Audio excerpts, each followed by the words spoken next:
Ahoy! Welcome to the Zlín Film Festival Bubble. Today we have special guests in our bubble bed where we speak about the festival and about the films that are presented here. We're very proud to have a guest here today to talk about the film She-Hero. Her name is Mira Fornay.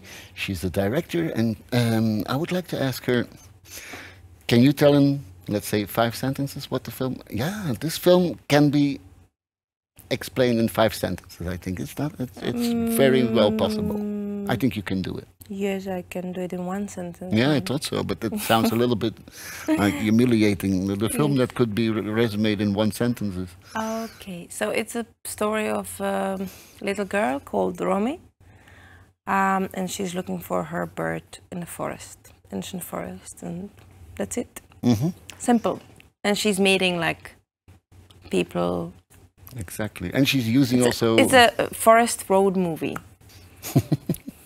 And she's using also a second bird to try to catch the first one. Yes.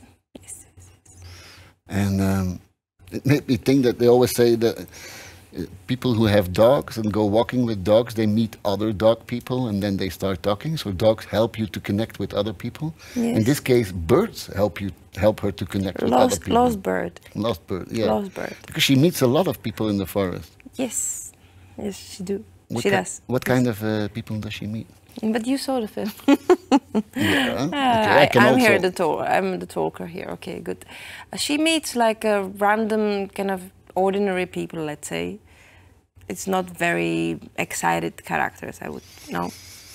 It's not like they're not supernatural force, whatever, you know. It's like normal, ordinary characters which you really can find in the forest.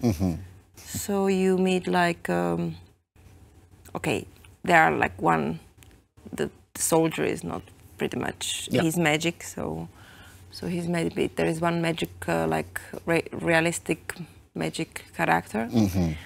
But the others, like the emperor from the gravel pit, he exists. He's played by actor, but the gravel pit exists, so exists. Then she meets like this lost old lady. She can be also found in the forest. There are many of lost ladies in the forest, and there's like people like who has like these little huts, like these little sheds in the forest, which are mostly like the fishermen's or. And they live there. So it's a very lively forest where you can meet a bunch of interesting personalities. Yes. But the main personality is this girl. She's in the center of the whole story. Yeah, she doesn't live in the forest. She just walk around or walk through the forest.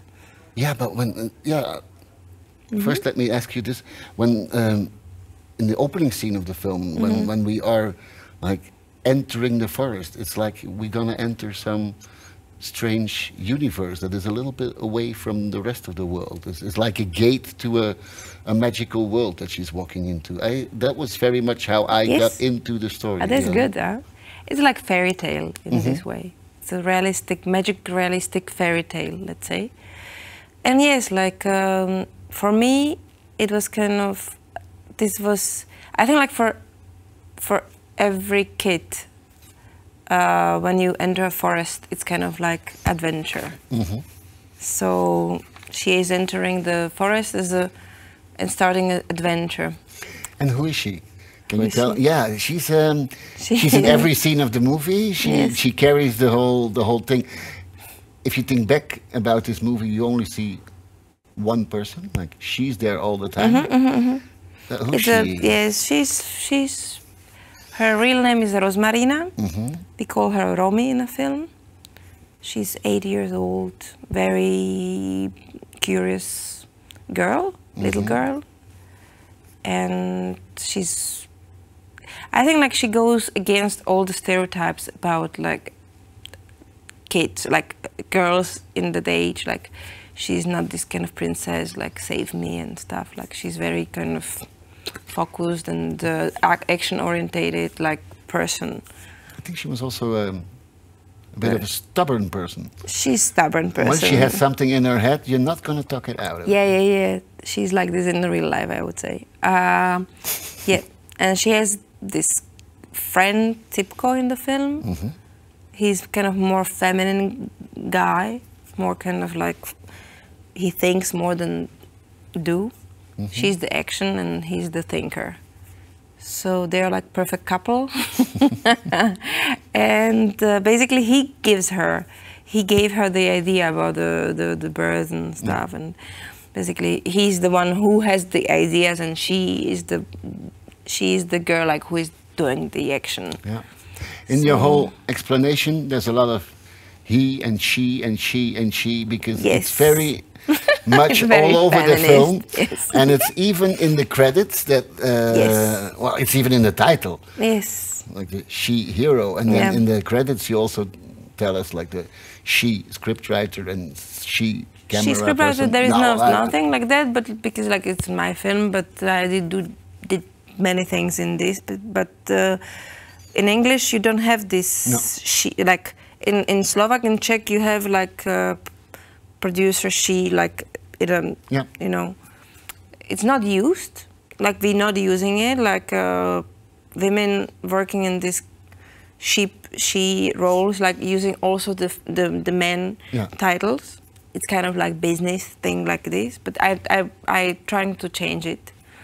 So even in the Slovak titles for Slovak audience, like there is the female versions of the professions, which is also not very usual. Mm-hmm. So usually it's producer, film director, cameraman, you know, and now we have a camera woman, production girl, like, you know, like everything. Like and you really emphasize it in the credits, which is a nice thing to do, and you also can feel it throughout the story.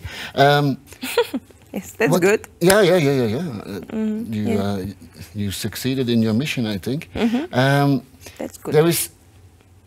It's difficult to talk about this film without mentioning the typical rhythm it has. That is slow, different from many other films. What defines this rhythm? Yeah, it's slow, or you can call it natural, or you can call it many different things. But what defines the rhythm of this story? Why? How come this is the? Wow. What defines the? Or why did you choose to make it this? Slow? I don't know. Like it's just intuition. Maybe I just didn't.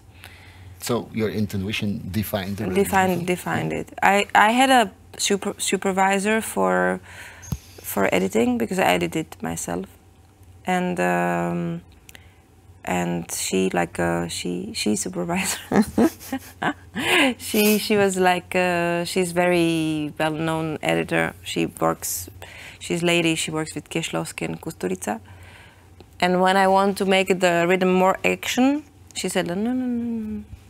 This film needs to, because it's adventure, I think, like so, and it's like about curiosity and exploring things.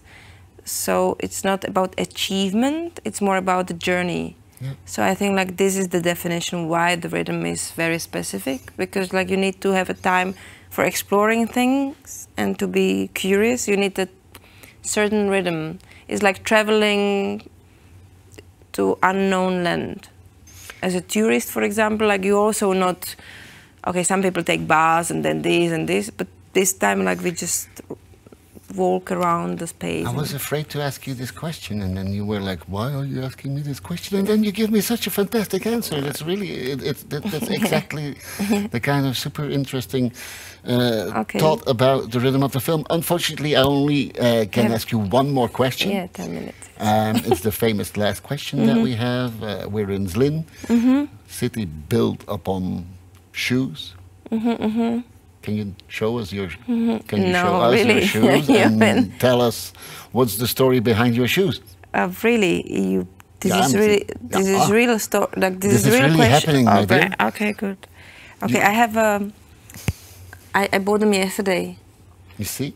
Yes. There is something to tell about. Yes, because like my other shoes, like which I bought in Berlin during Berlinale, because like I had enough of high heels. Where this film won the prize. Yes, prize. We didn't have time to mention it.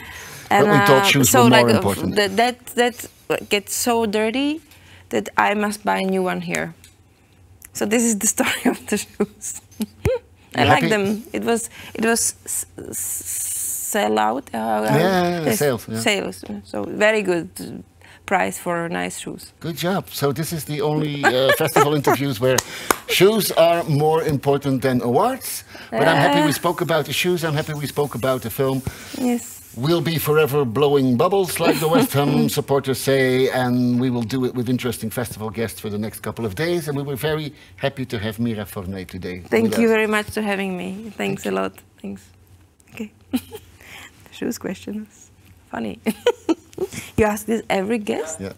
Really? The shoes? Every guest has to tell about shoes. I'm happy like I have these shoes, not the other ones. Yeah, but the other one. First I thought, yeah, let's do it a couple of times. Yeah. Okay. No, everybody's still...